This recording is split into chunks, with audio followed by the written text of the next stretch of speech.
नमो भगवते वासुदेवाय।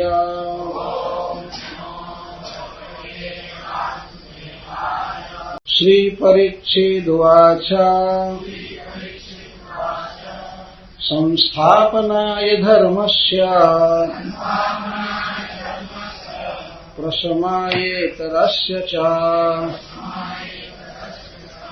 अवतीर्णो हि भगवान् अंशेन जगदीश्वरः स कथं धर्मसेतूनां वक्ता कर्ताभिरक्षिता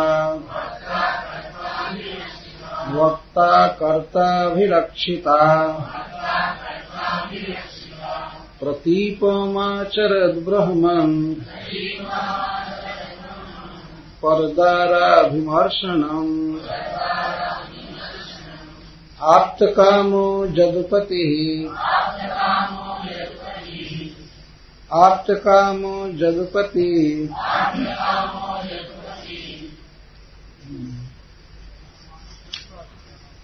कृतवान् वै जुगुप्सितम् किमभिप्रायेतं नः संशयं छिन्धि सुव्रत। श्रीशुक उवाच धर्म व्यतिक्रमो दृष्टा ईश्वराणां च साहसम् तेजीयसां न दोषाय वहनेः सर्वभुजो यथा नैतत्समाचरे जातु मनसापि यदीश्वरः विनश्यत्याचरन्मौढ्यात् यथा रुद्रोऽब्धिजं विषम्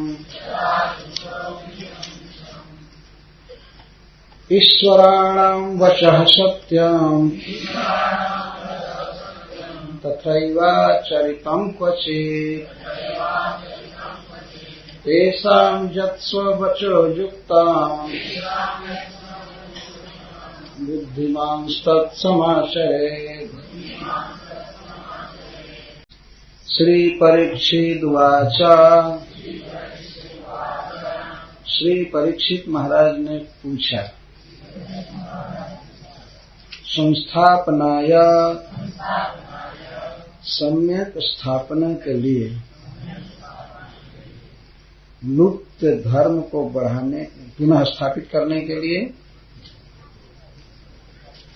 और स्थापित धर्म को बढ़ाने के लिए धर्मस्य धर्म का प्रशमाय प्रकर्षेण शमन करने के लिए इतरस्य अधर्म का च और अवतीर्ण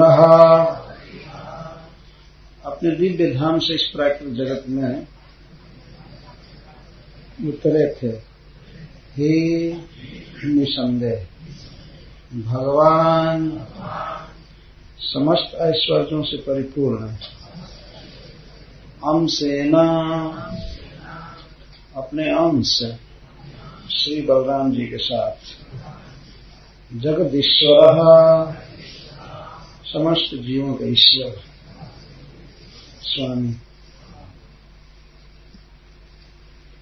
एवं सुख विशेषेण एवं श्री मुनीन्द्रेण प्रशस्य विस्तार्य च वर्णितायाः श्रीरास क्रीडायाः स्मरणात् राज्ञः अपि तत्र तत्र सुखद्बोध एव जाता इति लभ्यते न तु दोष दर्शनम वैरस्यापात तस्मात् तत्रत्यानां मिथो अपांग कुणनैः विलोकमानानां ईषद हस्तां शुष्क तार्किक मीमांसकादीनां केषाञ्चिन् अवैष्णवानाम् अभिप्रायं वितर्क्य कृपया तेषामेव हितार्थं तम उत्थाप्य स्वसंदेह व्याजेन पृच्छति संस्थापनाय इति त्रिभिः तत्र आद्यद्वयम् जुग्मकम्।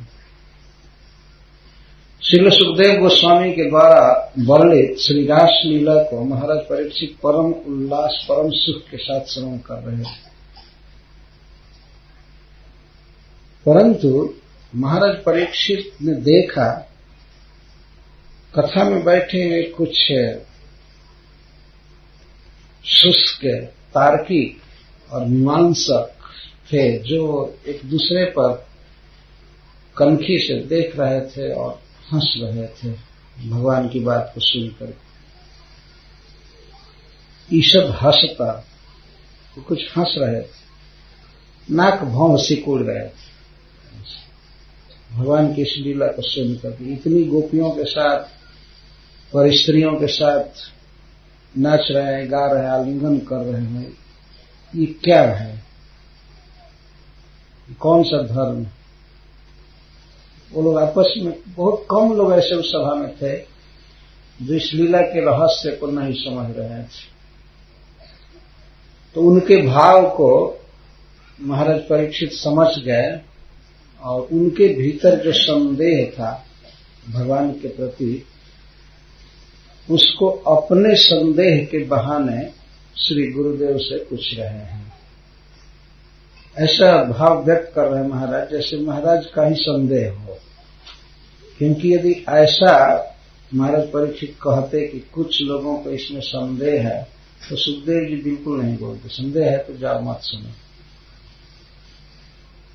लेकिन महाराज परीक्षित पूर्ण शरणागत व्यक्ति थे, भगवान के परम भक्त थे, अतः दूसरों के संदेह को आगे चल करके लोग संदेह करेंगे भगवान की इस लीला पर, इसलिए श्री मुनीन्द्र के मुख से उन्होंने स्पष्ट कराना चाहा कि इस लीला का रहस्य क्या है, क्यों भगवान ऐसा किए, क्यों प्रकट इस जगत में ऐसा किए। वो तो करते ही हैं लीला गोलोक में या अप्रकट वृंदावन में, लेकिन प्रकट क्यों किए इस जगत में? महाराज परीक्षित सब समझ रहे हैं, परंतु दूसरों के शंका निरसन के लिए भी इस प्रकार का प्रश्न कर रहे हैं। प्रश्न में ऐसा व्यक्त हो रहा है जैसे इनका अपना संदेह हो, अपना संशय हो। महाराज परीक्षित कहते हैं, भगवान जगदीश्वर अंशेन अपने अंश श्री बलराम जी के साथ अपने धाम से यहाँ आए, धर्मस्य संस्थापनार्थाय इतरस्य अधर्मस्य प्रशमाय। ऐसा सामान्य रूप से भगवान का यह नियम है कि इस जगत में आते हैं तो धर्म की स्थापना के लिए आते हैं और अधर्म का नाश करने के लिए आते हैं। इस जगत में जितने भी अधर्म हैं उसमें परिस्त्री गमन टॉप क्लास का अधर्म है, पाप है। तो भगवान धर्म की रक्षा करने के लिए आए, अधर्म का नाश करने के लिए। अब जुग्मकम आगे वाले श्लोक में जुड़े हुए पद, स कथम धर्म से तू नाम वक्ता कर्ता विरक्षिता प्रतीपम आचरित ब्रह्म परदारामस। तो ऐसे भगवान यहाँ पर आकर के धर्म स्थापना के प्रतिकूल, धर्म के प्रतिकूल क्यों आचरण किए? परदाराभिमर्शनम, उन्होंने पर स्त्रियों का स्पर्श क्यों किया, क्यों उनके साथ समागम किया?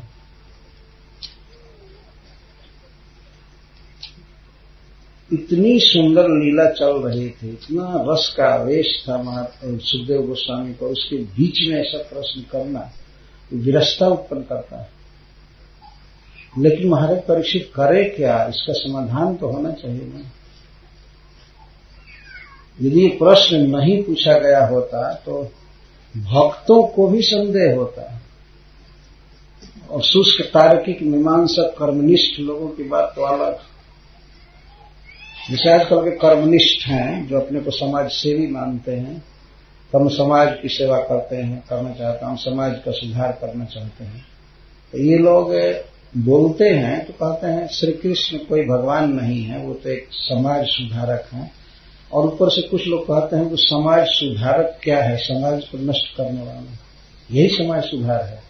खुला बोलते हैं, उनके जीभ पर थोड़ा भी लगाम नहीं है। कि महाराज परीक्षित के शासन में दुष्ट लोग ऐसे बोलते तो उसी दिन उनको पता चल जाता है। लेकिन स्वतंत्रता है, कुछ भी बोलो बिना जाने समझे। महाराज परीक्षित ने देख लिया कि आगे चल करके लोग भगवान की इस दिव्य लीला पर भी संदेह व्यक्त करें। भाई जी हनुमान प्रसाद पोद्दार जी कहते हैं कि आज का युग ही ऐसा है कि भगवान की लीला क्या, भगवान के अस्तित्व पर भी लोग संदेह करते हैं। तो क्या भगवान की लीला समझेंगे? कुछ लोग तो ये सोचते हैं कि भगवान है ही नहीं। कुछ लोग भ्रम से भगवान मान लिए, ईश्वर मान लिए, ऐसा सोचते हैं। और कभी कभी बड़े गर्व के साथ कुछ लोग आकर के कहते हैं, हमारे सामने भी कहे हैं कभी कभी, महाराज हम तो नास्तिक हैं। वो सोचते हैं कि एक विचारक इनके सामने हम उपस्थित हुए हैं तो हमारा आदर करेंगे। हम तो नास्तिक, हम तो कह देते हैं कि नास्तिक क्या है? क्या नास्तिक? नास्तिक उसको नहीं कहते हैं जो ईश्वर को नहीं मानता है। नास्तिक उसे कहते हैं जो वेद को नहीं मानता है, वैदिक ग्रंथ को नहीं मानता है, उसको नास्तिक कहते हैं। ईश्वर को मानने वाले भी नास्तिक से भी बहुत गए बीते हैं। कई लोग ईश्वर को मानते हैं लेकिन वेद को नहीं मानते हैं, वो सब गए बीते हैं। जैसे बौद्ध आदि बिल्कुल खंडन, ईश्वर को भी नहीं मानते। लेकिन कुछ लोग ईश्वर को मानते हैं, मानते अपने मन के फैक्ट्री में गढ़ लिए हैं, निराकार है, ये है, वो है, 5 बार 10 बार प्रार्थना भी करते हैं, कोई ज्ञान नहीं। तो वैदिक ग्रंथों में जो भगवान का वर्णन है उसको स्वीकार नहीं करते। भगवान को मानते हैं, कहते हैं इसमें जो लिखा गया वो हम नहीं मानते। अपने भजन की पद्धति गढ़ लेते हैं, जो कुछ भी कल्पना करते हैं। तो नास्तिक वो है जो शास्त्र को नहीं मानता, खासकर जिनमें भगवान के उपदेश और लीलाओं का वर्णन है उन ग्रंथों को स्वीकार नहीं करता है। तो यह बहुत बड़ी बात है। महाराज परीक्षित कहते हैं कि धर्मस्य संस्थापनार्थाय सम्यक स्थापनाय अर्थात लुप्तस्य धर्मस्य परिवर्तनाय वर्तमानस्य च विघ्नतो रक्षणाय। भगवान यहाँ आते हैं धर्म की रक्षा के लिए। अपने श्रीमुख से भगवान ने कहा है संस्थापनाय धर्मस्य, संस्थापनाय धर्मस्य, धर्म संस्थापनार्थाय परित्राणाय साधूनां विनाशाय च दुष्कृताम्, धर्म संस्थापनार्थाय संभवामि युगे युगे। मैं युग युग में धर्म की सम्यक स्थापना करने के लिए आता हूं। अपने मुख से भगवान कह रहे हैं, भगवान की बात कभी असत्य हो नहीं सकती है। धर्म परायण सज्जनों की रक्षा करने के लिए और जो धर्म के नियमों को तोड़ते हैं उन दुष्टों का शमन करने के लिए, वध करने के लिए और धर्म की सम्यक स्थापना करने के लिए मैं युग युग में अवतरित होता आता। अपने अवतार के प्रसंग में ही भगवान ये बात बता रहे हैं। अर्जुन ने प्रश्न किया, आप क्यों आते हैं, आपके यहाँ आने का पर्पस क्या है? तो भगवान कहते हैं धर्म की स्थापना करने आता, साधुओं की रक्षा करने आता। इसके ऊपर भगवान कहे हैं कि जब जब धर्म की हानि होती है, जदा जदा ही धर्म से ग्लानिर्भवति भारत, जब धर्म की ग्लानि होती है और अधर्म बढ़ता है तब मैं आता हूं। तो प्रश्न होगा कि क्या अधर्म में सहयोग करने के लिए आते हैं? नहीं नहीं,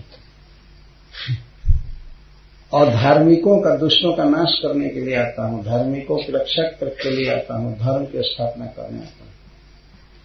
तो महाराज परीक्षित उसी बात का अनुवाद कर रहे हैं कि संस्थापनाय धर्मस्य और इतरस्य प्रशमाय। इतर का अर्थ धर्म से विरुद्ध, अधर्म। इतर का अर्थ अधर्मस्य प्रशमाय, सर्ववासनोन्मूलनाय, अन्यथा धर्म संस्थापनस्यापि असिद्धिस्यात्। सम शब्द बता रहा है कि भगवान यहाँ धर्म की स्थापना करने आते हैं तो अधर्म का विनाश भी करते हैं, दोनों काम करते हैं। और धर्म क्यों होता है? जीवों के, मनुष्यों के भीतर जो संसार को भोगने की लालसा है, भगवत विमुख भाव, यह है अधर्म। वेद शास्त्र नहीं मानते हैं, भगवान की आज्ञा नियम कुछ नहीं मानते हैं, खान पान व्यवहार जो कुछ भी है करते हैं, इसको अधर्म कहा गया।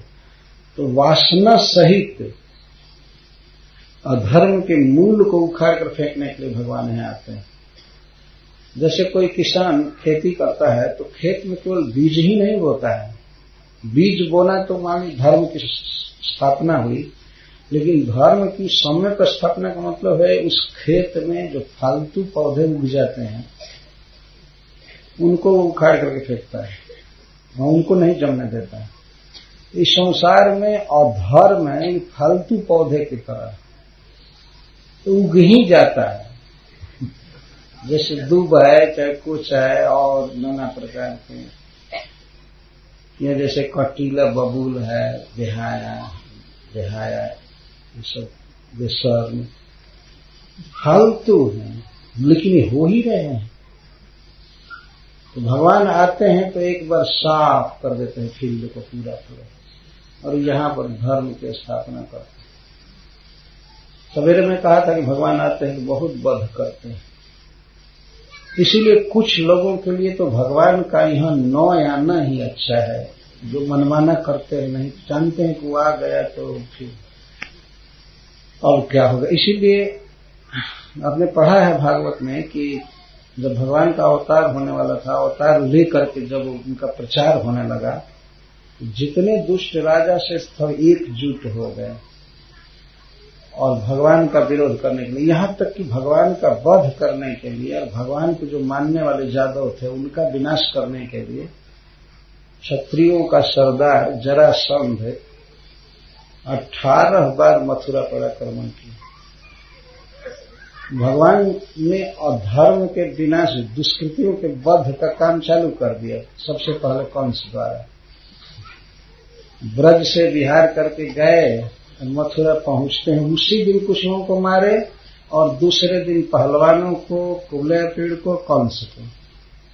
निरंतर कोई ऐसा दिन नहीं होगा जिस दिन भगवान ने खून खराबी न किया हो, मारते ही रहे। बड़े धैर्य के साथ थे। 11 वर्ष तक तो इधर रास विहार किए, गोचारण किए, जो भी जिसको करना था कर ले, लेकिन यहां से निकले तो फिर यहां भी वे दुष्टों का वध किए।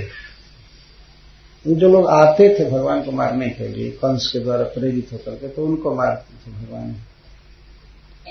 और भगवान को कोई खाने आ रहा है सांप बनकर, कोई बगुला बन करके, कोई कुछ बनकर, कोई घोड़ा बनकर, कोई बैल बनकर आया कि ये गोहत्या नहीं करेगा, ये गोपाल है, और सिंह से मार दूंगा पेट फट जाएगा, इधर उधर मर जाएगा। लेकिन आने वालों के किसी के पूंछ को पकड़कर, किसी के सिंह को पकड़ करके, किसी के कान को पकड़कर, किसी के मुख में जा करके, किसी के मुख में बांह डाल करके, किसी के सिर पर नृत्य करके भगवान सबको सहन करते। कोई हथियार नहीं उठाए, इसको कहते हैं भगवान। और निश्चिंत हंसते हुए खेलते हुए सबका वध करते थे। ऐसा नहीं था कि बहुत चिंता में कृष्ण हो गए हों और नंद बाबा से कहें कि अब आप लोग भी लगिए, उपाय कीजिए, तो हमारी शक्ति से बाहर की बात है। कई ऐसी लीलाएं किए हैं कि बलराम जी को ले भी नहीं गए। जैसे अघासुर के पेट में जिस दिन गए थे, बलराम जी को नहीं ले गए। बलराम जी रहते तो जाने नहीं देते, अघासुर के अजगर के पेट में जाने नहीं देते। भगवान को कोई भय नहीं है कि हमेशा बलराम के साथ रहना चाहिए, रक्षा करेगा, खतरा है, कोई भय नहीं है। रुक्मिणी का हरण करने के लिए जब भगवान चले तो उन्होंने बलराम जी से पूछा भी नहीं, यादवों से नहीं पूछा, निर्भय सिंह जैसे जंगल में चलता है ऐसे चल दिया। और ये मालूम था, उस पत्र में रुक्मिणी जी ने लिखा था कि यहाँ राजाओं की बारात आएगी, वो बारात नहीं सेना आएगी। राजा की बारात थी तो प्राय सैनिक लेकर के राजा चलते हैं, अब इसमें तो स्पेशल सैनिक लिए थे। उनको कुछ आभास हो गया था कि कृष्ण आकर के रुक्मिणी का अपहरण करेगा, अगर करेगा और जादव भी सभी आ गए तो हम लोग डट करके एक मत हो करके और युद्ध करेंगे, मारेंगे। कृष्ण को और जादवों को मारेंगे, रुक्मिणी को ले जाएंगे। सब जुटे हुए थे शिशुपाल की सहायता करने के लिए। उस बारात का मुखिया बोस जरासंध था। वो कहा था कि मैं आपका विवाह करा दूंगा, आप निश्चिंत रहिए। लेकिन जब भगवान ले गए रुक्मिणी को और शिशुपाल सेहरा बांधे बांधे अब रो रहा था कि हमारी दुल्हन चली गई, और लोग तो युद्ध करने में लगे हुए थे, अब लौटाएंगे, अब लौटाएंगे, कृष्ण को मार कराएंगे। रुक्मिणी का भाई भी प्रतिज्ञा करके गया, वो भी कुरूप बना दिया गया, परास्त हुए। बहुत राजा मारे गए, कुछ लोग लौटे, भाग करके आए तो जरासंध आया। जरासंध आ करके शिशुपाल से कहता है, शिशुपाल जी इतनी छोटी बात के लिए मुंह लटकाए हैं, अरे आप खाइए पीजिए, प्रसन्न होइए, छोड़िए, इस संसार में कोई ठीक नहीं है कि क्या होगा। आप ये मत समझिए कि जादवों में बहुत बड़ा बल है इसलिए रुक्मिणी को ले गए। वास्तविक बात है शिशुपाल जी कि आपके ललाट में रुक्मिणी लिखी नहीं गई थी। अब क्या करे, विधाता के लेख को कौन मिटा सकता है। लिखा नहीं गया था, जो लिखा होता तो विवाह रुक्मिणी के साथ आपका हुआ होता। इतना ही लिखा था कि अब वर वेश में 2-4 घंटा बैठेंगे, बस इतना ही लिखा। इतना ही लिखा।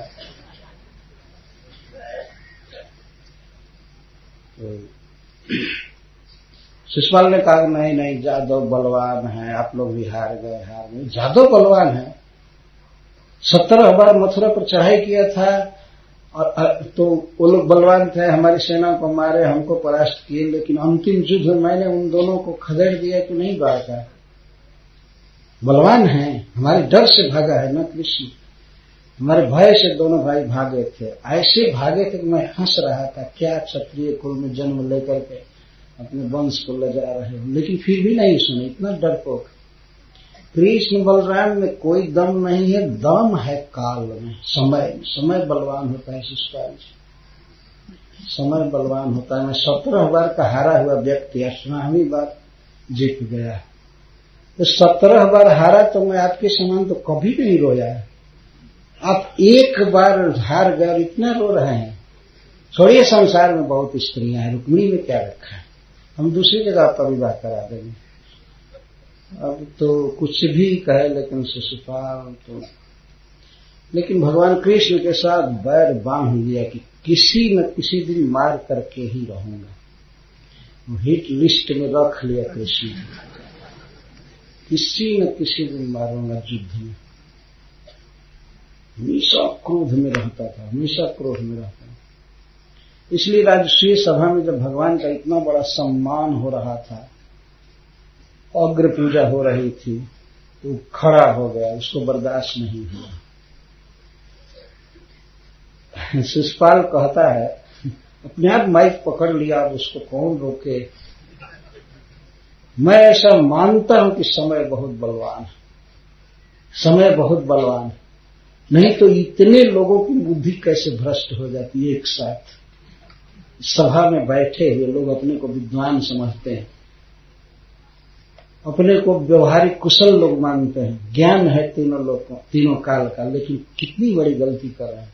इस संसार में सबसे भ्रष्ट व्यक्ति की सबसे अग्र पूजा हो रही है। छी छी। और वो सहदेव जी को गाली देने लगा, यही जानता है सत्य को, कह रहा है कि कृष्ण की पूजा करनी चाहिए, कृष्ण की पूजा करनी चाहिए। और भीष्म पितामह ने समर्थन दिया था सबसे पहले, हाँ ठीक है, बहुत अच्छा, जोर की ताली बजी थी, बहुत अच्छा, बहुत अच्छा। और सभी ने, श्री नारद जी ने और सबने समर्थन किया, सभी ब्राह्मणों ने, राजर्षियों ने।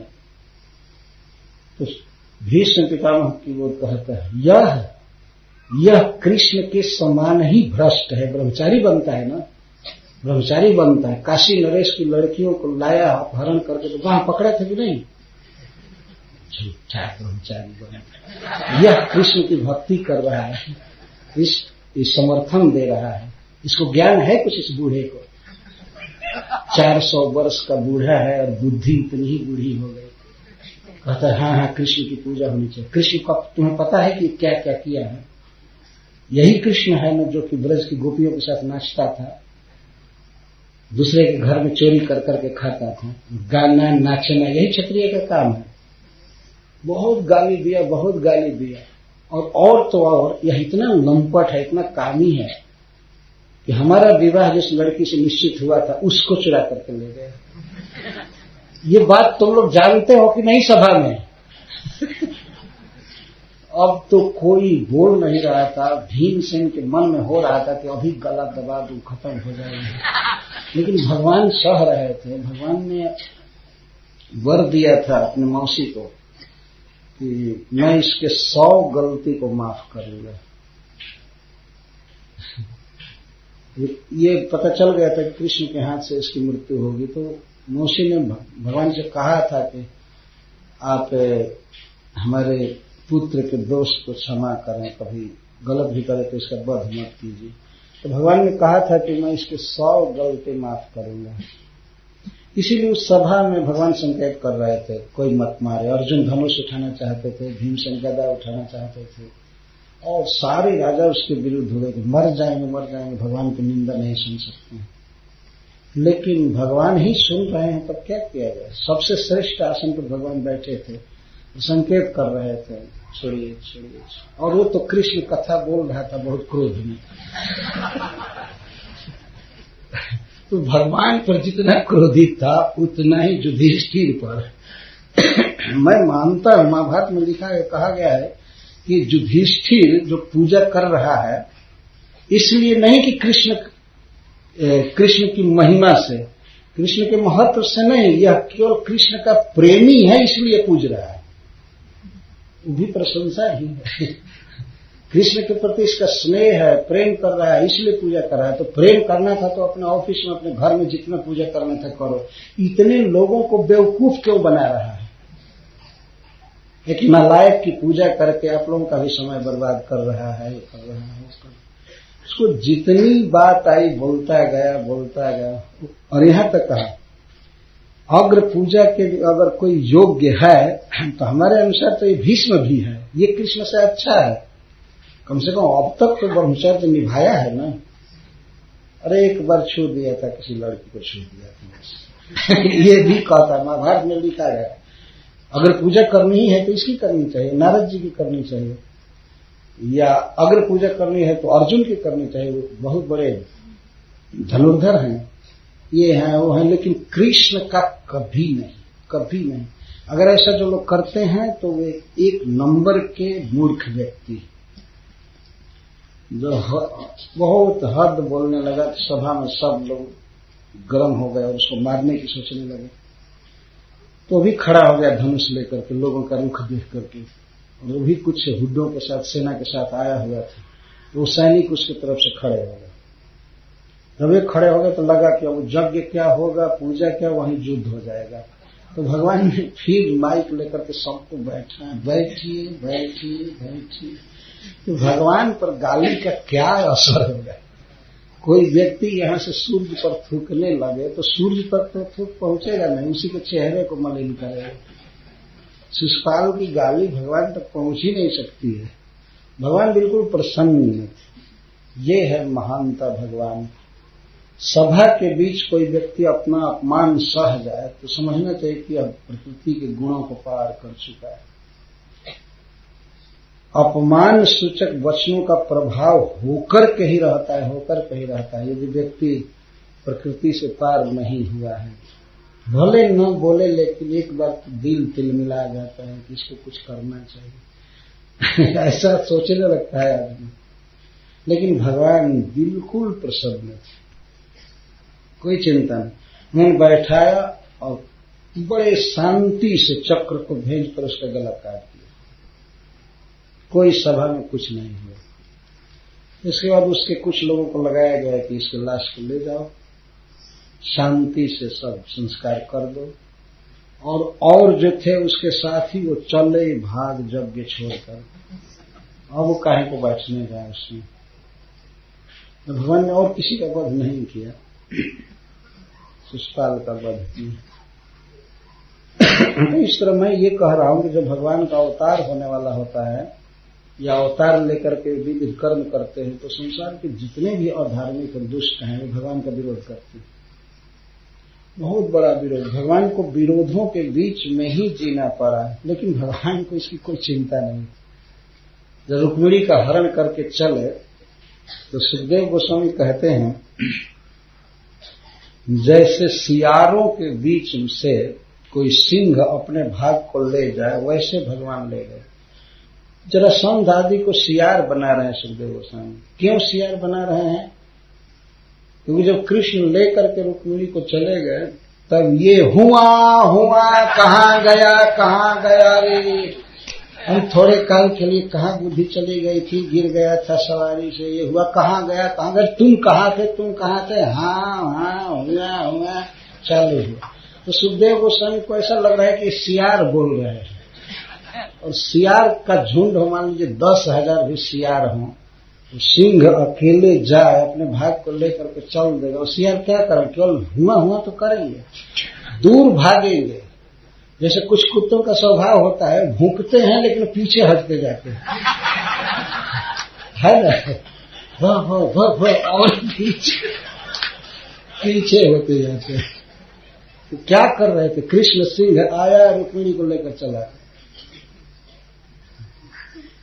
राजाओं के बीच में और अकेले भगवान रुक्मिणी को ले गए। अद्भुत ही कमाल की बात, कोई भय नहीं, कुछ नहीं।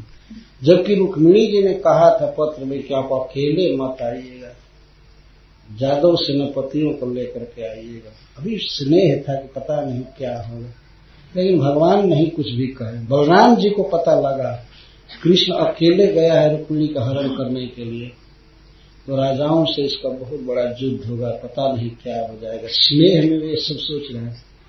इसीलिए एक अक्षौहिणी सेना लेकर के जादवों की आए थे, और जब ये लोग कृष्ण से लड़ने के लिए जा रहे थे, पीछा कर रहे थे, तब तक वो जादव सेनापतिगण सामने खड़े मिले।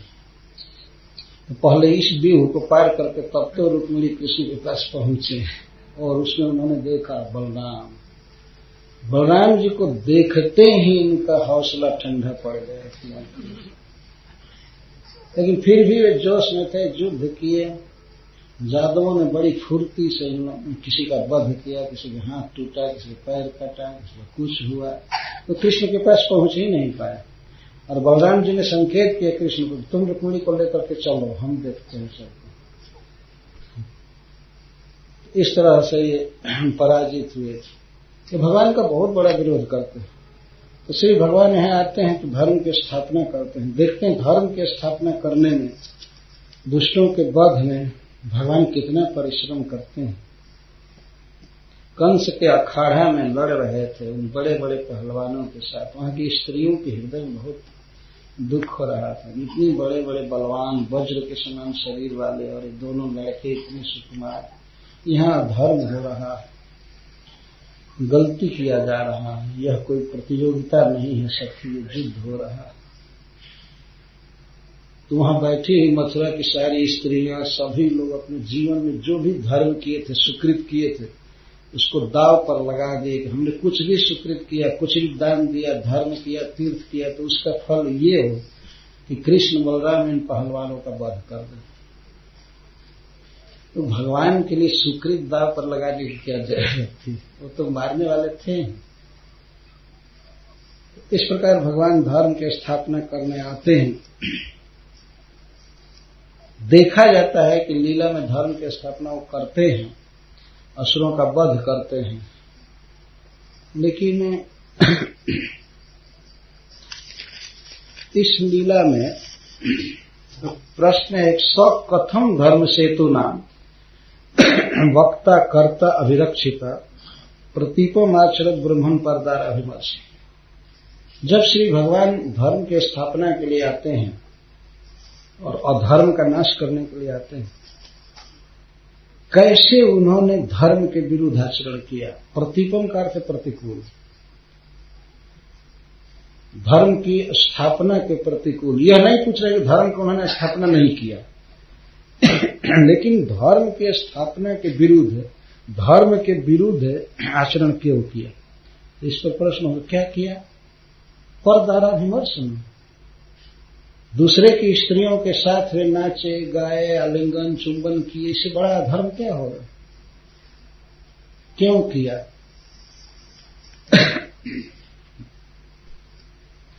और सुखदेव गोस्वामी को कह रहे ब्राह्मण, आप स्वयं ब्रह्मचारी मुकुटमणि हैं, आप उनके भक्त हैं, क्या आप सपने में भी सोच सकते हैं कि किसी स्त्री का स्पर्श करें? ब्राह्मण शब्द द्वारा से होता है, अथवा हे सर्व वेदात्मक, आप वेदमय हैं। सर्व वेदात्मक का अर्थ है कि हे वेद वेदता, आप वेद जानते ही नहीं है बल्कि वेदमय हैं, इसीलिए आपको अवश्य पता है कि श्री कृष्ण क्यों ऐसा किए। ब्रह्म का अर्थ वेद भी होता है, ब्राह्मण का अर्थ वेदमय, सर्वज्ञ।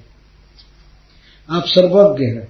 महाराज परीक्षित अंत में इन्होंने कह दिया कि हमको कोई संदेह नहीं है, नहीं, उन्होंने कहा कि ये मैं मानता हूं कि भगवान ने जो किया इसके पीछे भगवान का बहुत शुद्ध और बड़ा उद्देश्य होगा। तो उसी को आगे वो कर, किम अभिप्राय, किस अभिप्राय से, किस इंटेंशन से, प्रवृत्ति से भगवान ने ये काम किया, भगवान का उद्देश्य बहुत महान होगा, इतना स्वीकार कर रहे हैं। ऐसे वो तार्किक लोग न सोच लें कि अरे महाराज परीक्षित भी इतनी कथा सुने लेकिन हमारे ही दल के इतना मेहनत कर रहे हैं सुखदेव गोस्वामी, लेकिन परीक्षित भी ऐसे ही है। कोई लोग सोच सकते थे हमारे दल के हैं परीक्षित, जैसे गांजा पीने वाले सोचते हैं कि शिव जी हमारे दल के, शिव जी काहे को गांजा पीने जाए, लेकिन ये लोग गांजा का भोग शिव जी को लगाते हैं।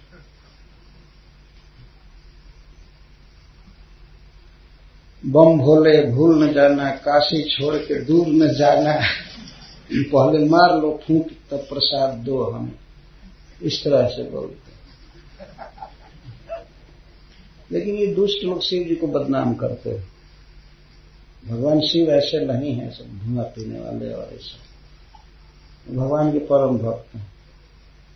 शुष्क तार्किक मीमांसा कर्मनिष्ठ लोग समझ सकते हैं कि परीक्षित महाराज को भी संदेह है, इसलिए परीक्षित महाराज अपने प्रश्न को बिल्कुल क्लियर कर रहे हैं। किम अभिप्राय, तीसरे श्लोक में पूछते हैं किस अभिप्राय से भगवान ने किया। यहां तक स्वीकार करते हैं कि आप्त कामो जदुपते, मुझे मालूम है कि भगवान अपने स्वरूप लाभ से ही पूर्ण हैं, उन्हें संसार में किसी स्त्री, किसी वस्तु, किसी की कोई आवश्यकता नहीं। न तो भगवान के लिए इस जगत में कोई सुंदरी है या सुंदर पुरुष है, भगवान तो दिव्य चिन्मय आनंद में ही विभोर रहते हैं। तो किस अभिप्राय से भगवान ने यह रास विहार प्रकट किया इस जगत में, क्या उद्देश्य था? तो उसको ऐसे अन्वय के साथ पढ़ रहे हैं। हे ब्राह्मण, हे साक्षात वेद मूर्ते, हे सर्व वेदात्मा, सह भगवान श्री कृष्ण धर्म सेतुना धर्म एवं सेतव लोक रक्षा मर्यादा तेषां किंवा धर्मे सेतव वैदिक निबंधा तेषां वक्ता कर्ता अभिरक्षिता। भगवान श्री कृष्ण धर्म मर्यादाओं के वक्ता हैं और कर्ता हैं और अभिरक्षिता, रक्षा करने वाले। धर्म के वक्ता वास्तव में भगवान है। धर्मम तो साक्षात भगवत प्रणीतम, नवय विदुर ऋषियो नापि देवा। जमराज जी कहते हैं कि धर्म के वास्तविक संस्थापक, सारा नियम बनाने वाले भगवान कृष्ण है, विष्णु है। यहां भी परीक्षित महाराज कह रहे हैं धर्म सेतु नाम वक्ता, वही प्रवचन किए हैं शास्त्रों में, वेद में, ऐसे रहना चाहिए मनुष्य को, ऐसे रहना चाहिए, ये रहना चाहिए। भगवान अपने उपदेश के विरुद्ध आचरण क्यों? अच्छा, यह अभी मान लिया जाए कि केवल उपदेश भर किए होंगे, ऐसी ही बात नहीं है। कर्ता, ये कर्ता आचरण कर करके दिखाते हैं, अथवा वक्ता होने के कारण ही कर्ता भी हो गए। यह अनेक अवसरों पर भगवान अपने द्वारा उपदिष्ट वेद के मर्यादाओं का पालन करके दिखाते हैं। यहाँ जैसे भगवान श्री राम के रूप में उन्होंने दिखा।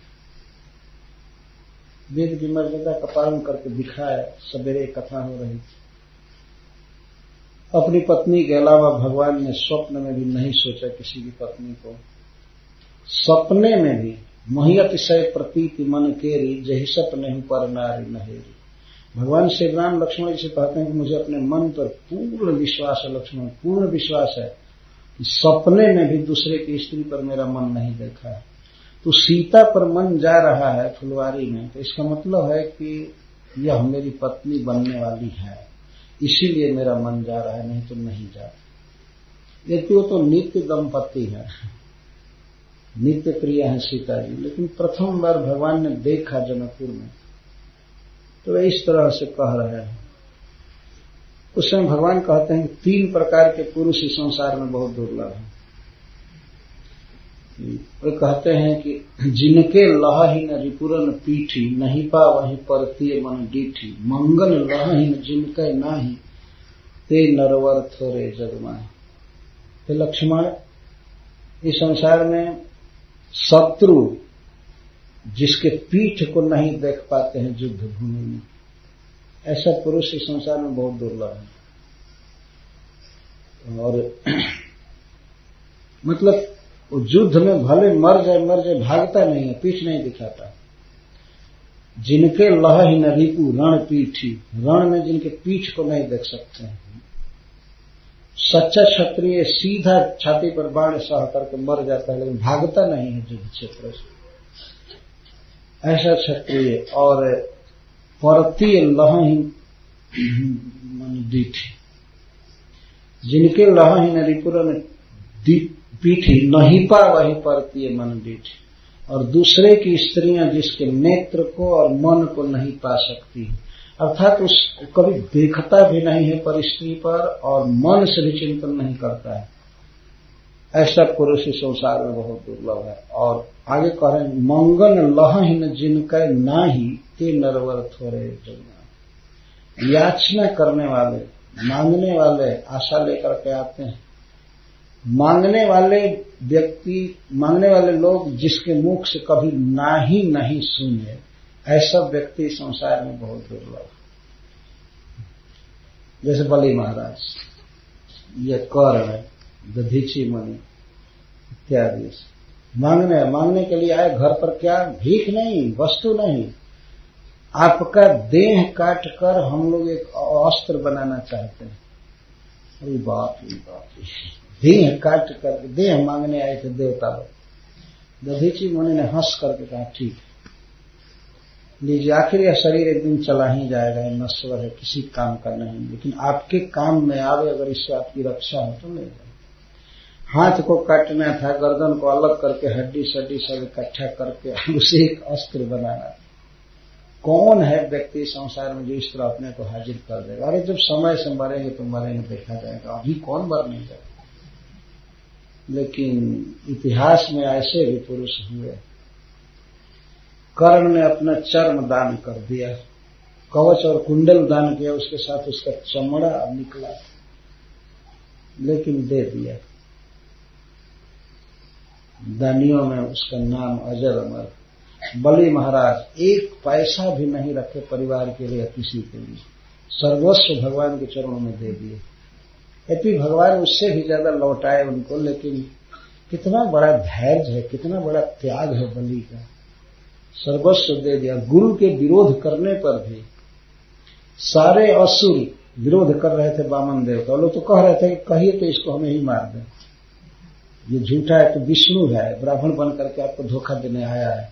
आप ब्राह्मणों की भक्ति से बहुत धोखा खाए हैं। आपके इस तरह से लोग बहुत बार देवताओं ने धोखा दिया था असुरों को, ब्राह्मण बन करके। तो ब्राह्मण का सम्मान करते हैं। शुक्राचार्य तो साफ कहे कि ये ब्राह्मण नहीं है, ये तो विष्णु है, इंद्र के भाई बन करके अवतार लिए हैं, इंद्र की ऐसे ही सहायता करते हैं, और इस बार तो खास छोटा भाई बन करके आए, सारा राज धन लेकर के इंद्र को देने वाले हैं। अब तुम बहुत दानी बनते हो, तुम विष्णु को नहीं दे रहे हो, इंद्र को दे रहे हो, बेवकूफ कहीं के, जो तुम्हारा परपेचुअल शत्रु है। केवल यही समझो विष्णु का हाथ है और सारा धन जाएगा इंद्र के नाम से, चेक से, जो भी। तो इंद्र को दोगे क्या? तो बलि महाराज इसका उत्तर देते हैं कि आखिर विष्णु भी हैं तो डर करके हमसे ब्राह्मण बनकर मांग रहे हैं ना, हमसे भय कर रहे हैं ना, भगवान को सुना कर कहते हैं।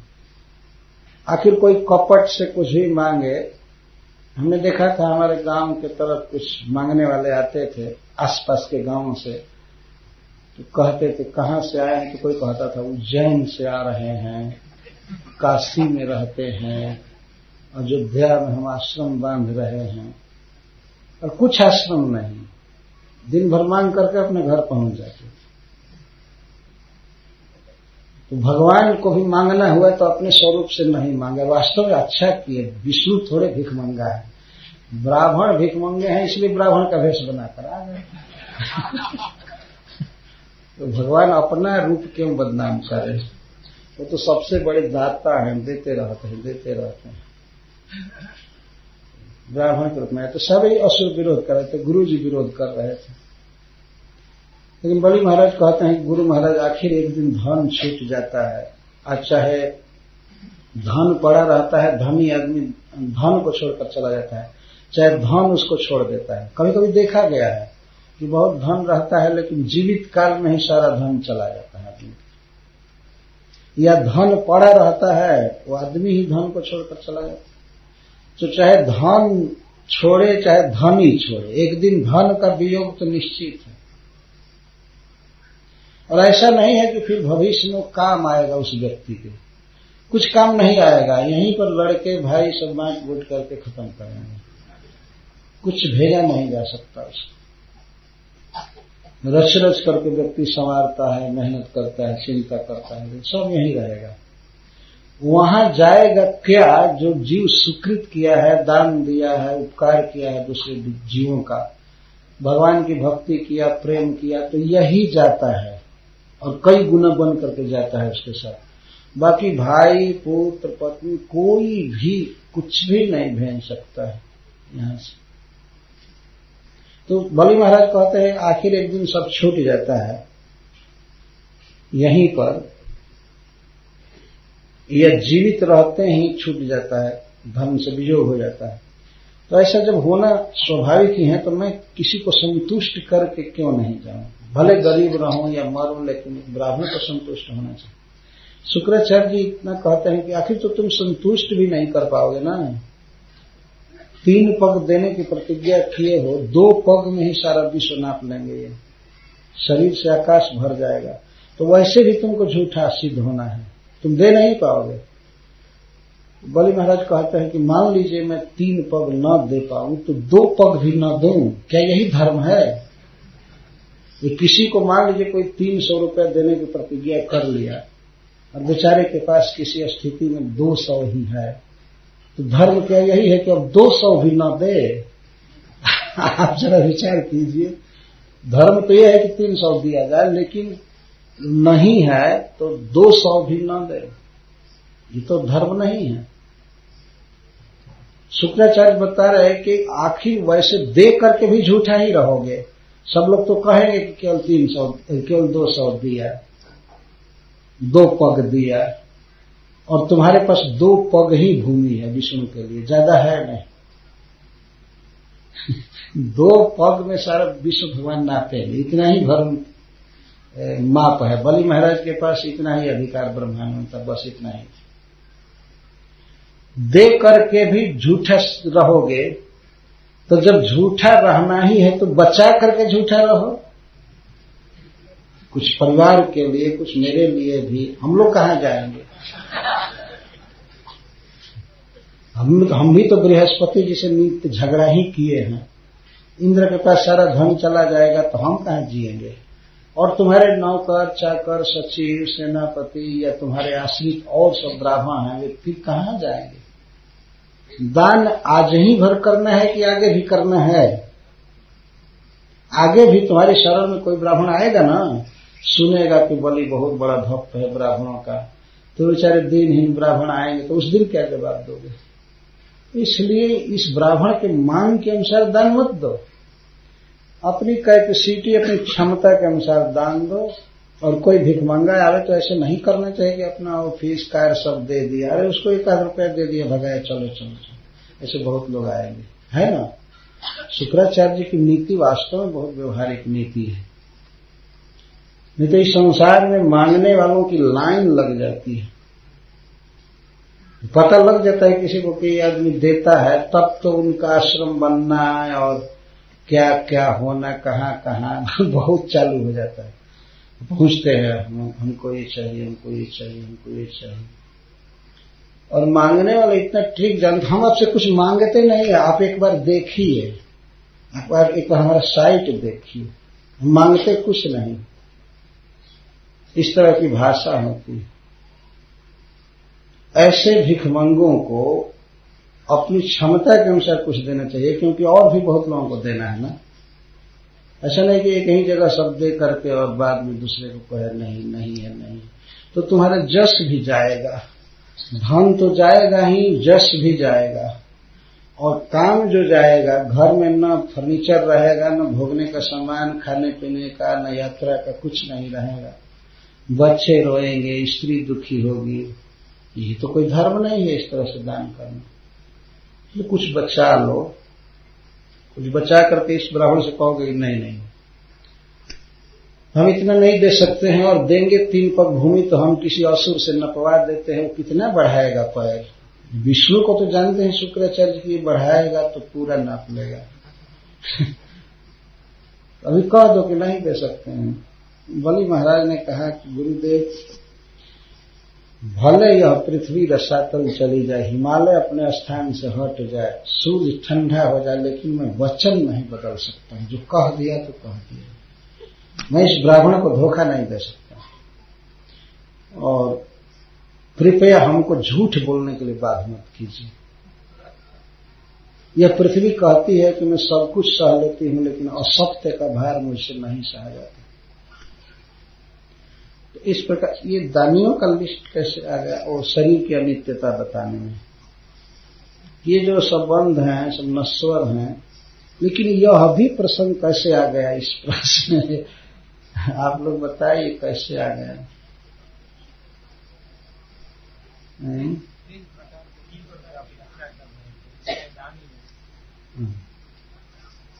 3 प्रकार से। ओ हाँ, ठीक ठीक। हाँ, तो भगवान श्री राम के विशुद्ध मनोभाव का वर्णन कर रहा था, किस तरह से वे धर्म मर्यादा के रक्षक थे। तो वे कहते हैं कि मंगन लह न जिनके नाही, ते नरवर्थ रे जगमाहि। युद्ध में पीठ नहीं दिखाने वाले, और स्त्री के चेहरा को नहीं देखने वाले, मन से भी चिंतन नहीं करने वाले, और किसी के मांगने पर नाही नहीं करने वाले पुरुष इस संसार में बिरले, बहुत कम लोग। तो कोई बेचारा मांगने आता है तो सीधा ना कह देना तो स्वभाव, ना क्यों कर रहे हैं, थोड़ा तो दे दीजिए। इस संसार में काम चलाना है वास्तव में। हम मान लीजिए हम कमा रहे हैं तो चलो तुम्हारा भी थोड़ा काम हो जाए, वो 10 आदमी के पास जाएगा, थोड़ा थोड़ा काम होगा, हमारा भी काम हो। इसी तरह काम निकलना है, आखिर शरीर छोड़ करके जाना है। ऐसा नहीं कोई जमा करके और वो बांध कर ले जाएगा दूसरे जन्म में, नहीं। तो भगवान श्री राम इस प्रकार परम शुद्ध धर्म मर्यादा में रह करके आचरण कर रहे हैं। उसी को परीक्षित महाराज कहते हैं कि धर्म के वक्ता हैं और कर्ता है, आचरण करने वाले हैं, और रक्षक हैं, विघ्न बाधा से बचाते हैं। जो अधार्मिक हैं, रावण जैसे गुंडे बदमाश जो दूसरे की स्त्रियों का अपहरण करते हैं, उसका वध करते हैं। भगवान श्री राम ने केवल उपदेश ही नहीं किया है, आचरण किए और वध किए। भगवान श्री कृष्ण भी यही किए, वक्ता हैं धर्म के और पालक हैं, रक्षक हैं, और स्वयं आचरण करते हैं। लेकिन भगवान श्री कृष्ण के संपूर्ण लीला में गोपियों के प्रति यह एक प्रश्न चिन्ह लग जाता है। और स्थान पर तो कोई ऐसा प्रश्न नहीं बनता है। भगवान जो कुछ किए, जैसे 16,108 विवाह किए, ठीक है, इतनी बातों को सह लेते हैं लोग, यहाँ तक कि तार्किक लोग भी, दुष्ट लोग भी सह लेते हैं। तो कोई बात नहीं भाई, उनकी शक्ति थी, मेंटेन कर रहे थे सबको, तो इसमें दूसरे को क्या दिक्कत। ये स्वाभाविक है। एक बार ह्यूस्टन में मैं कथा कह रहा था, तो भगवान की पत्नियों की बात कहा प्रथम स्कंध से। उस घर में दंपति थे, स्त्री पुरुष से प्रोग्राम किए थे, पहला प्रोग्राम। अब तो याद है हरिल्ला प्रभु जी, पहली बार जब मैं ह्यूस्टन गया था 4 दिन, तो उसमें हम गए थे, पंजाब के व्यक्ति। तो ऐसे प्रोग्राम हो रहा था। अब प्रोग्राम समाप्त हो गया, प्रसाद होने वाला था। प्रसाद और प्रोग्राम के बीच में कुछ गैप हुआ। तो उस घर के प्रोग्राम करने वाले की जो लुगाई, जो स्त्री थी, वो आई मेरे पास और कहा, स्वामी जी हमको एक शंका है। क्या?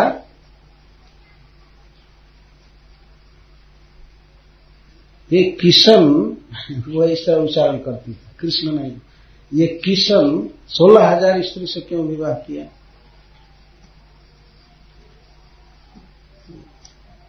तो मैं ऐसे स्वाभाविक पूछ दिया, तो आपको कोई दिक्कत है क्या? आपको कोई प्रॉब्लम है? और जो सब भक्त हंसे तो स्त्री डिमोरलाइज्ड हुई।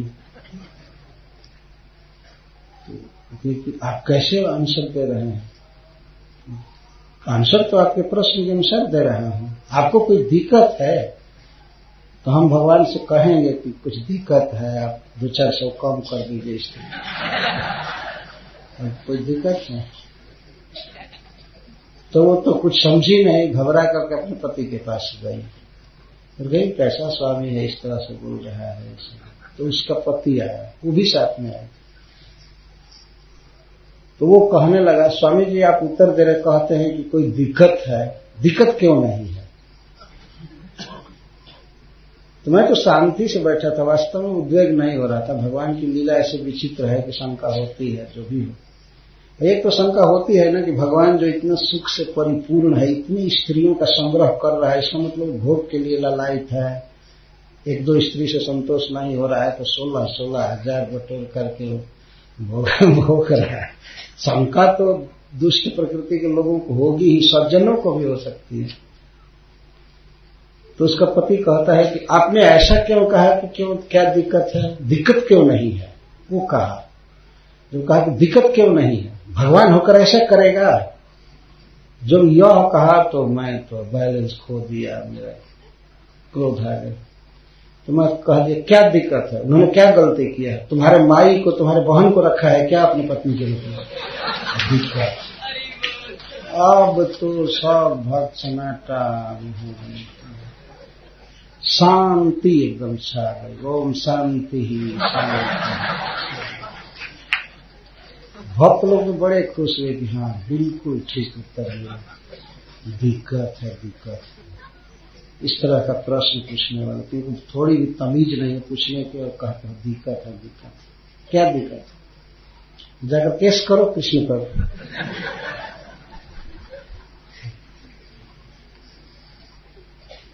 इस तरह से लोग पूछते हैं। तो भगवान की और लीलाओं पर कोई शंका नहीं करता है। आज भी ये समाजवादी लोग, शुष्क तार्किक बुद्धू लोग ये पूछते हैं भगवान ऐसा क्यों किए। पहले तो ये कहते हैं कि हम कृष्ण को भगवान नहीं मानते, हम एक महापुरुष मानते हैं। तुम्हारे मानने से हो जाएंगे। तुम सूर्य को कहो कि हम सूर्य को सूर्य नहीं एक दीपक मानते हैं, और अपने घर का दीपक मानते हैं, तुम्हारे मानने से क्या होगा? या सारे अंधे मिल करके एक दिन मीटिंग करें और कहें कि सूर्य नाम की कोई चीज है ही नहीं, ताली बजाओ। और मान लीजिए सारे अंधे मिल करके ताली बजावे और कहें कि सूर्य की सत्ता को हम स्वीकार नहीं करते हैं, जो हमसे टकराएगा चूर चूर हो जाएगा। सारे अंधे मिल करके कहे कि अगर सूर्य की सत्ता को किसी ने स्वीकार किया तो वो चूर चूर हो जाएगा, और सबकी आंखें बंद है। ये दशा मनुष्यों की है। कृष्ण महापुरुष हैं, एक सुंदर लड़के थे, या राजनीति में पढ़ लिख कर आगे हो गए, ज्ञानी हो गए, ये हो गए, लेकिन कुछ लोगों ने इनको भगवान घोषित कर दिया। तुम्हारे घोषित करने से वो भगवान है। जिस दिन प्रकट हुए उस दिन अपने माता पिता के भूत भविष्य को बता रहे थे। देवकी वसुदेव को समझा रहे थे कि आप पूर्व जन्म में ये थे, ऐसे थे, वैसे थे, हमको गोकुल ले चलिए। भगवान की भगवत्ता बिल्कुल प्रथम दिन से ही प्रकट है।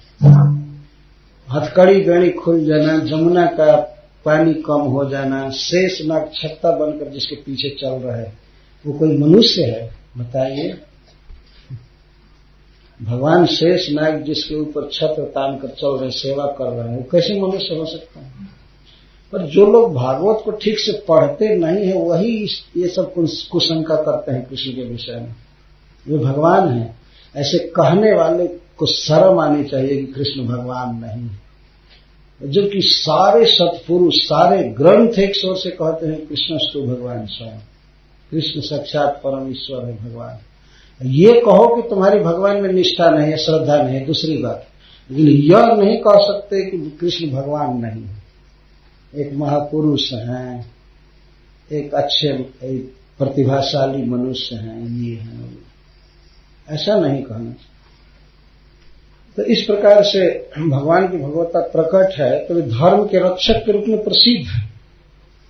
सभी जानते हैं कि भगवान जब अवतार लेते हैं तो धर्म की स्थापना करते हैं। तो वे कैसे अधर्म किए, इसका एक अन्वय इस प्रकार से भी है।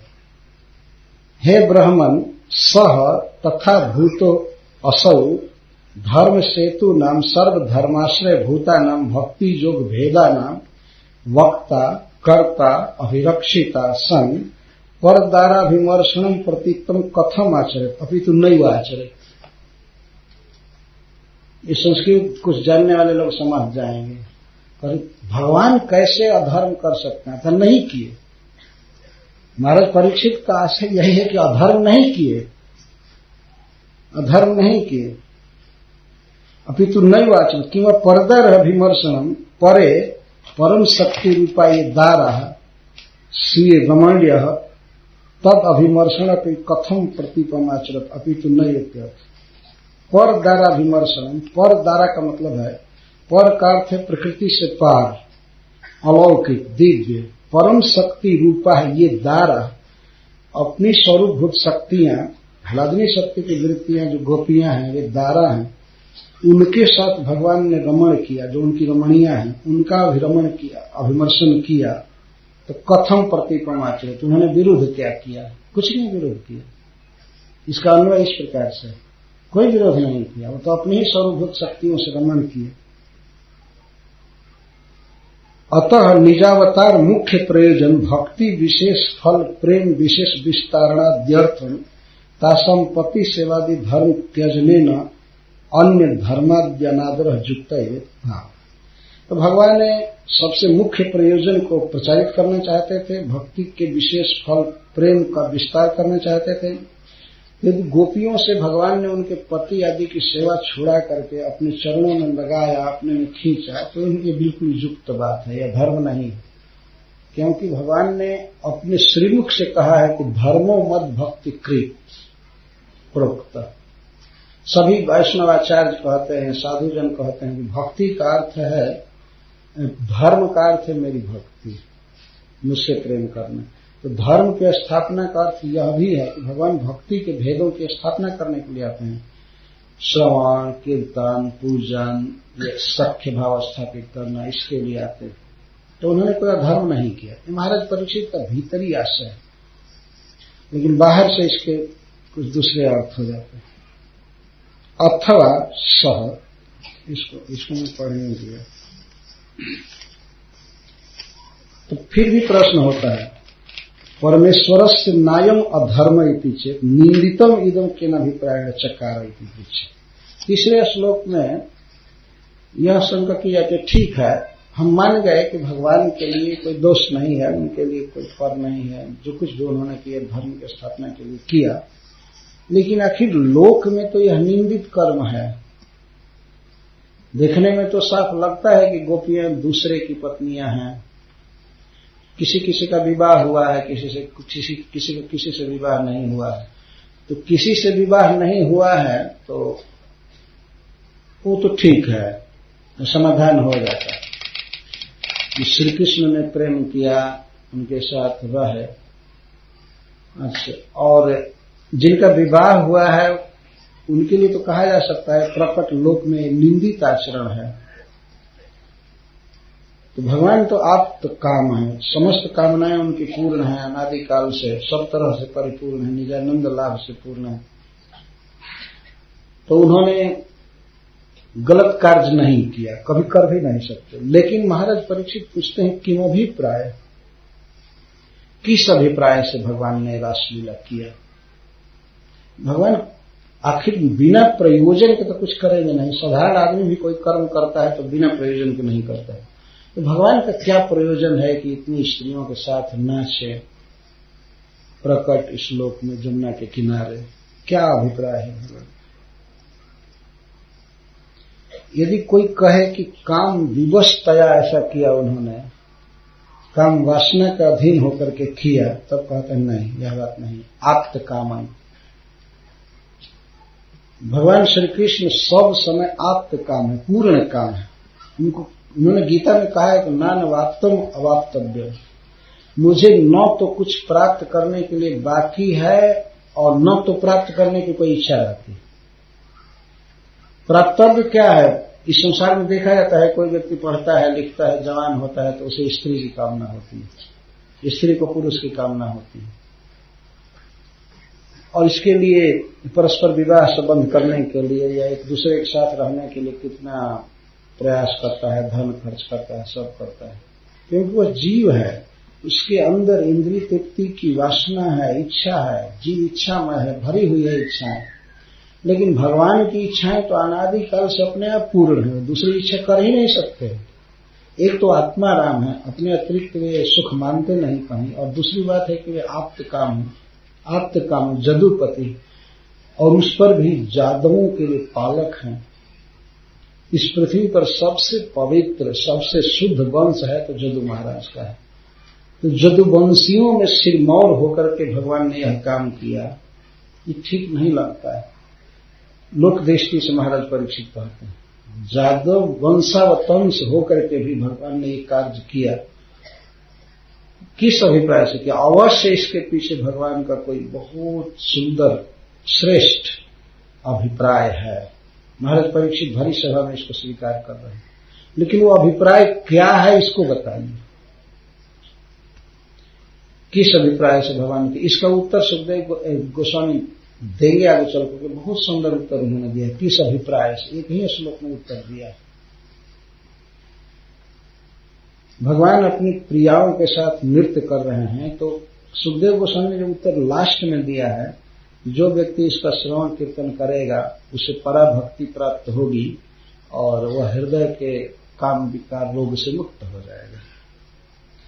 यही अभिप्राय है भगवान का है इस लीला को प्रकट करने का, कि लोग श्रवण कीर्तन करें, और जो लोग श्रृंगार रस से भी आविष्ट हैं, आकर्षित हैं, जो किसी स्त्री में आकृष्ट होते हैं, स्त्रियां उन्हें अच्छी लगती हैं या स्त्रियां पुरुष को पसंद करती हैं, इनको कहते हैं श्रृंगार रसाविष्ट जीव।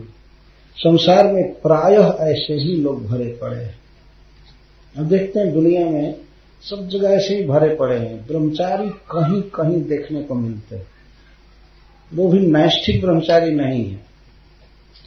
जो भी हो, जब इस प्रकार से स्त्री पुरुष के आकर्षण को पसंद करते हैं और उसमें आवेश है उनका, तो भगवान ने सोचा कि ये हमारे विषय में सुने, हमारी लीला सुने, तो इससे क्या होगा कि सांसारिक जो उनका आवेश है, किसी पुरुष को स्त्री की कामना है या स्त्री को पुरुष की कामना है, इस रोग से मुक्त हो जाएंगे, मेरी कामना करेंगे। कुछ लोग ऐसे हैं कि उनको यही पढ़ने के लिए चाहिए, वो अन्य विषयों को शुष्क मानते हैं। जहां स्त्री पुरुष के व्यवहार की बात होती है तो उसी को पढ़ते हैं, और उसमें भी बिना विवाह के अगर संबंध हो कहीं तो उसको तो और चाव से पढ़ते हैं। ये लोगों को देखा गया है, तो भगवान ने देखा कि आखिर लोग ये सब उपन्यास नाटक कहानी पढ़ते ही रहेंगे, थर्ड क्लास के लोगों का चिंतन, तो मेरी लीला पढ़ें, मेरे बारे में पढ़ें तो शुद्ध हो जाएंगे।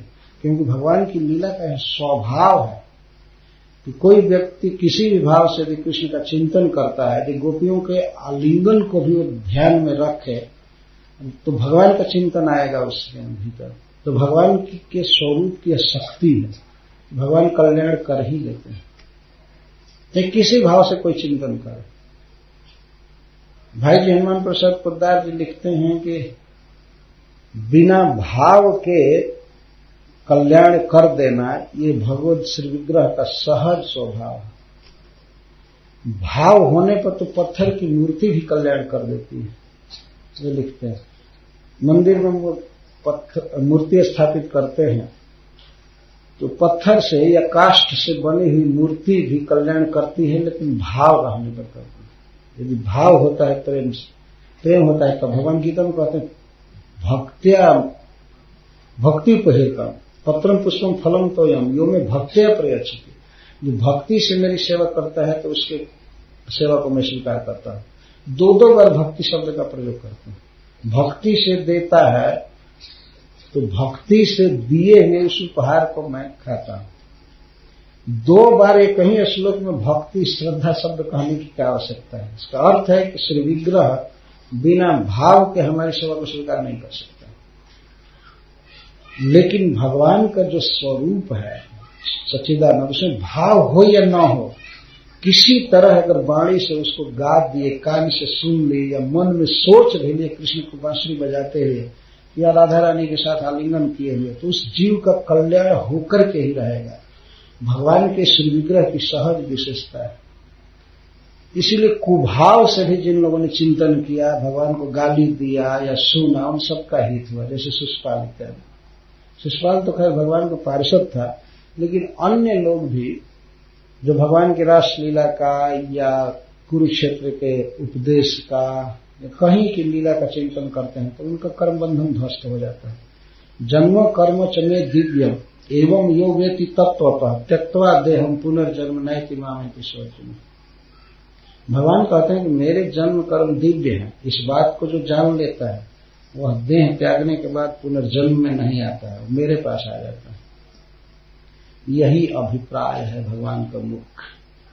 इस तरह की लीला भगवान ने किया कि इसको बहुत लोग पढ़ेंगे, सुनेंगे।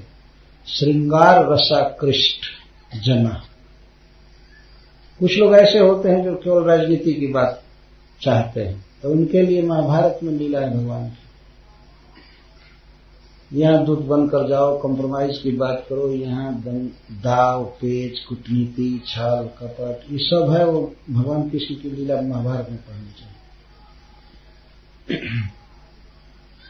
संसद में बैठे हुए विधानसभा में नेताओं को चाहिए कि वे लोग महाभारत पढ़ें। बहुत सी नीतियां मिल जाती हैं भगवान के मुख से और बड़े लोगों के मुख से। और जो लोग ये उपन्यास कथा कहानी पढ़ते रहते हैं, सिनेमा देखते हैं, उन सबको चाहिए कि वे 10वें स्कंद पढ़ें, क्योंकि सारी चीजें मिलेंगी और बिल्कुल शुद्ध रूप में मिलेंगी और केवल पढ़ने से सुनने से उसका हित हो जाएगा। भगवान का यह अभिप्राय था इस तरह से लोगों को श्रृंगार रस वालों को अपने तरफ आकृष्ट करने की। तो सारा जगत तो श्रृंगार रस से ही आकृष्ट है। इसी कारण से कहा अनुग्रहाय भूता नाम मानुषम देहमाश्रित भजते तादृशी क्रीड़ा या आश्रित्वा तत्परो।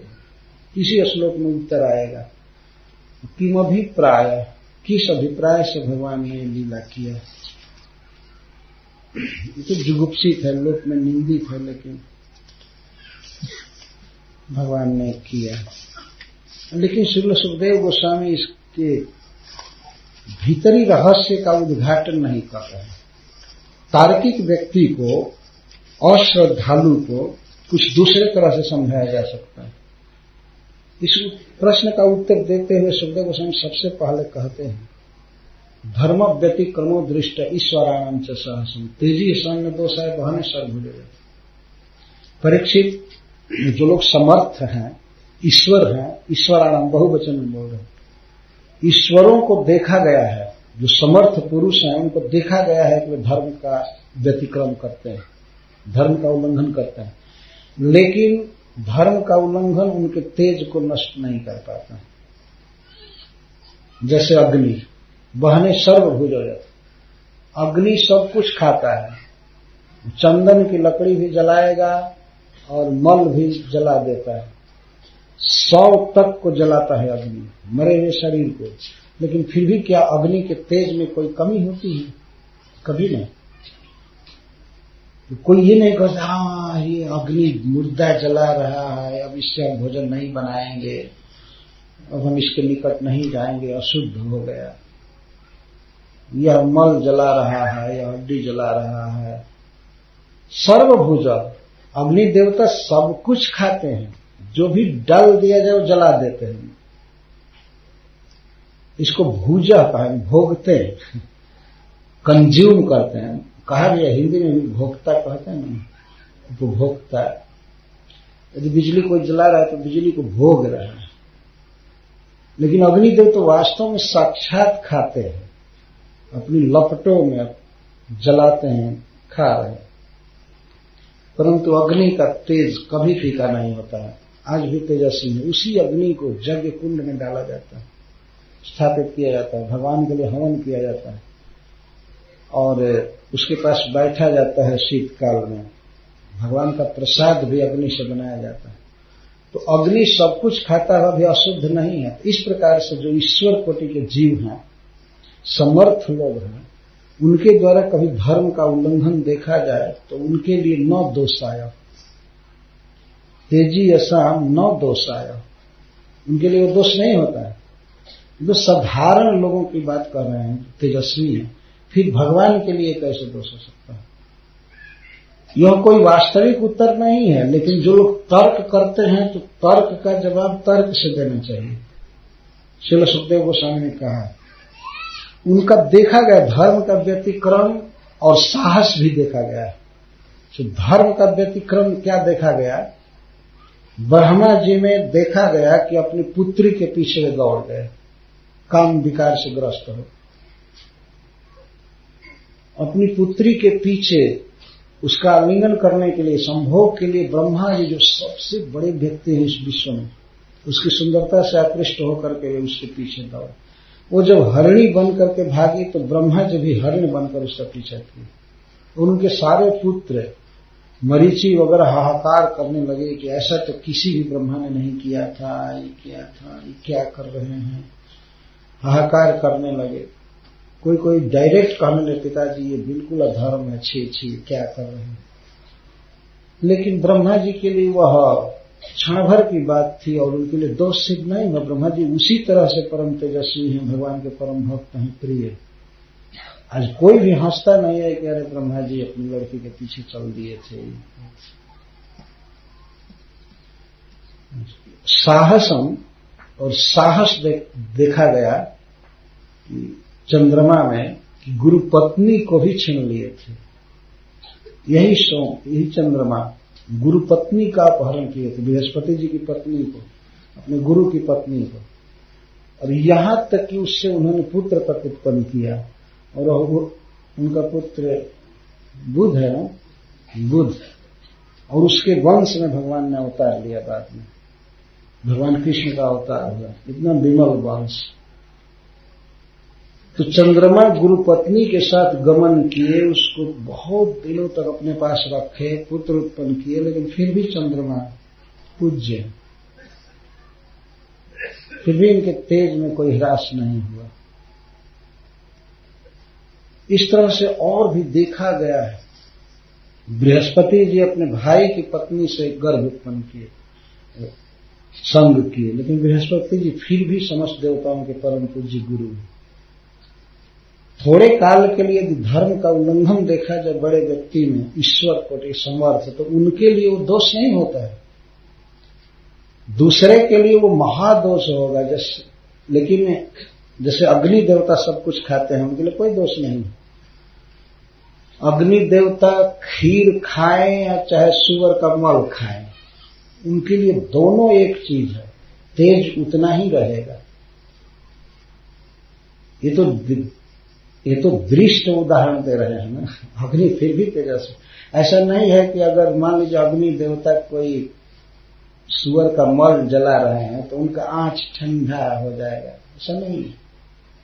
उस समय वो उतना ही दाह पैदा करेंगे। या चीता जल रहा हो तो क्या वहां आंच नहीं होती है? क्या वहां अग्नि का तेज फीका हो जाता है? रोज रोज ही हजारों लाखों लाश तो खाते रहते हैं। किसी को देखना हो तो बनारस मणिकर्णिका घाट पर जाकर के देखिए, हमेशा 100 जलते रहते हैं अखंड। वहां कोई संडे का नियम नहीं है कि बंद रहेगा, क्योंकि लोगों के मरने का कोई नियम नहीं है कि संडे को नहीं मरेंगे। मनुष्यों का ऑफिस जैसे मरना बंद नहीं होता है। यहाँ तो छुट्टी हो जाती है, हड़ताल हो जाता है, ये हॉलीडे वो हॉलीडे, लेकिन मरने में जमराज जी के लिए कोई दिन पाबंदी नहीं है।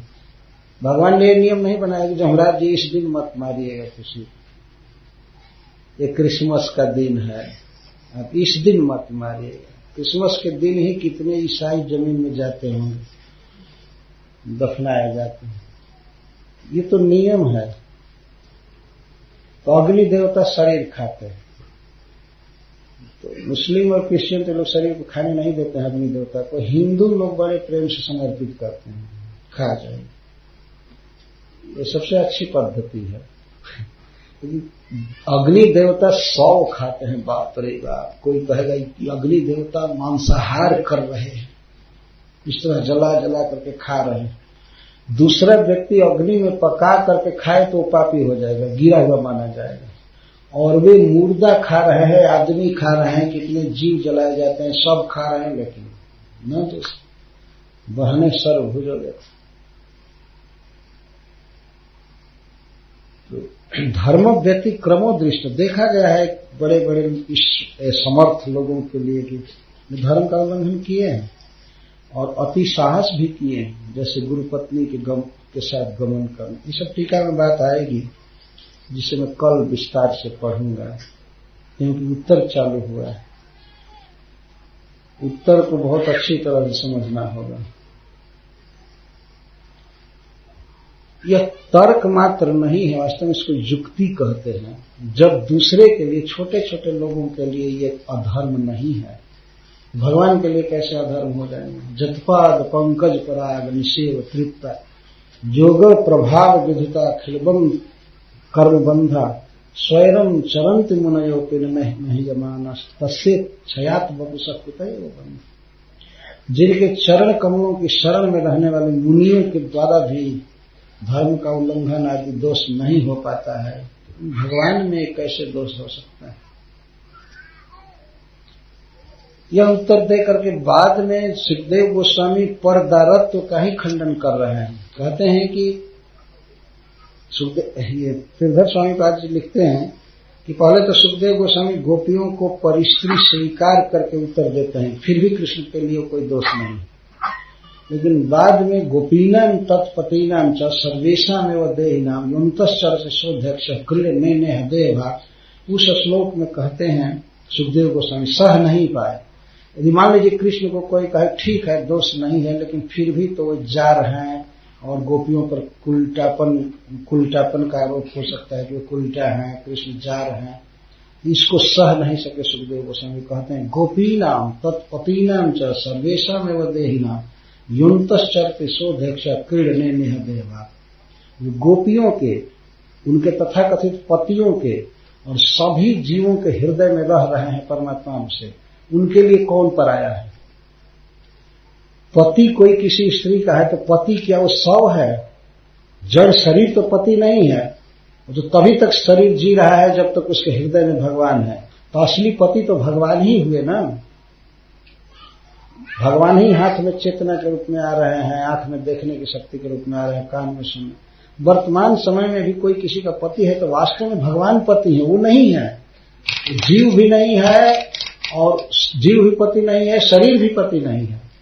तो जो सबके शरीर में रह रहा है, उसी के कारण चेतना है, वही पत्नी पत्नी बोल रहा है, वही कर रहा है, उसके लिए क्या पराया है? जो बाहर भी है भीतर भी है, उसके लिए गोपियां पराई है ही नहीं।